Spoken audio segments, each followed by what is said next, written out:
आज हम एक ऐसा मामला आपके सामने लेकर आए हैं जिसमें लाखों नहीं करोड़ों की जमीन पर फर्जी प्रॉपर्टी आईडी का खेल खेला जा रहा है। इस मामले ने पूरे प्रशासन से लेकर राजनीतिक गलियारों तक हलचल तेज कर दी है। सवाल उठाए जा रहे हैं कि क्या शहर के बीचों बीच स्थित करोड़ों की सरकारी जमीन को हथियाने के लिए फर्जी प्रॉपर्टी आईडी बनाई गई।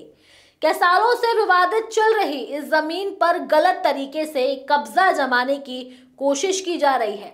क्या है पूरा मामला, किन लोगों का नाम इसमें सामने आया है और कैसे ये फर्जी प्रॉपर्टी आईडी बनाई गई, सब आपको इस रिपोर्ट में विस्तार से बताएंगे। दरअसल ये मामला और कहीं का नहीं बल्कि रेवाड़ी का है। रेवाड़ी शहर के खसरा नंबर 242 में मौजूद लगभग 860 गज की इस जमीन की कीमत करीब 20 करोड़ रुपए बताई जा रही है। ये जमीन सालों से विवादित है और नगर परिषद की रिपोर्ट भी इस जमीन को परिषद की संपत्ति बता चुकी है। सबसे अहम बात तो ये है कि इस जमीन की प्रॉपर्टी आईडी लंबे समय से फ्रीज थी, यानी इस पर कोई परिवर्तन नहीं किया जा सकता था, लेकिन अचानक से इसे डी फ्रीज कर दिया गया और यहीं से मामला संदिग्ध हो उठा। कांग्रेस शहरी जिला अध्यक्ष प्रवीण चौधरी ने आरोप लगाया है कि प्रॉपर्टी आईडी को डी फ्रीज कर एक पक्ष को फायदा पहुंचाने का प्रयास किया गया। उनका कहना है कि जब विवाद पहले से चल रहा था तो आईडी में बदलाव कैसे किया गया। इस जमीन पर दो पक्ष दावा कर रहे हैं। पहला पक्ष वसीयत दिखाकर जमीन को अपना बताता है, वहीं दूसरा पक्ष कहता है कि वो पहले ही रजिस्ट्री अपने नाम करा चुका है। मामला पहले भी डीएमसी, डीआरओ और डीसी तक पहुंच चुका है, लेकिन हल नहीं हुआ। इस बीच प्रॉपर्टी आईडी के डीफ्रीज होने से विवाद और गहरा गया। मामले ने तूल तब पकड़ा जब पूर्व मंत्री कैप्टन अजय सिंह यादव खुलकर सामने आए। उन्होंने बेहद गंभीर आरोप लगाते हुए कहा कि कमेटी ने मिली भगत से फर्जी डबल प्रॉपर्टी आईडी तैयार की और करोड़ों की कीमत वाली इस जमीन को खुर्द-बुर्द करने का प्रयास किया गया।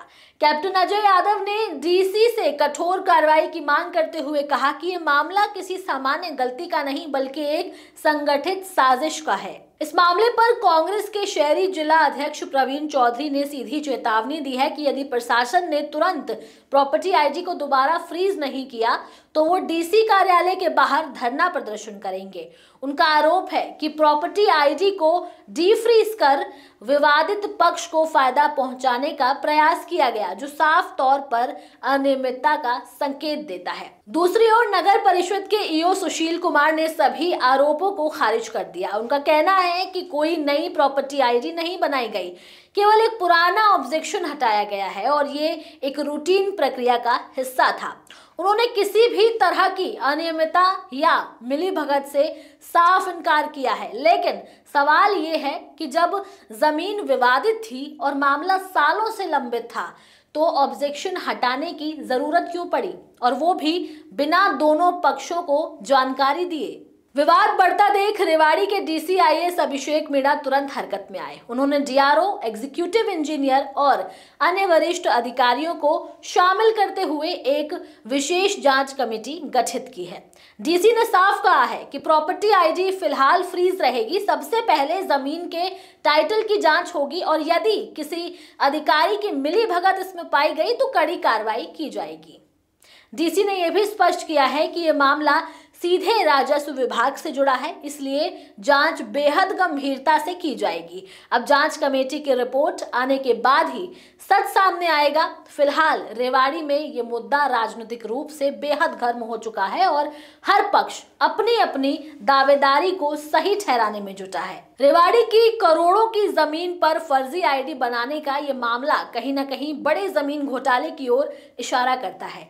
जैसे जैसे जांच आगे बढ़ेगी, इस जमीन पर मंडराती साजिश की असली तस्वीर भी सामने आएगी। फिलहाल प्रशासन के फैसले का इंतजार है और ये भी देखा जाएगा कि ये मिली भगत किन लोगों की है। इसमें संलिप्त पाए गए आरोपियों के खिलाफ कठोर कार्रवाई की जाएगी। बहरहाल इस खबर में इतना ही। ये खबर आपको कैसी लगी, आप अपनी राय हमें कमेंट सेक्शन में जरूर दें। इसके साथ ही हमारे चैनल न्यूज़ टाइम को सब्सक्राइब करें, लाइक करें, शेयर करना ना भूलें। नमस्कार।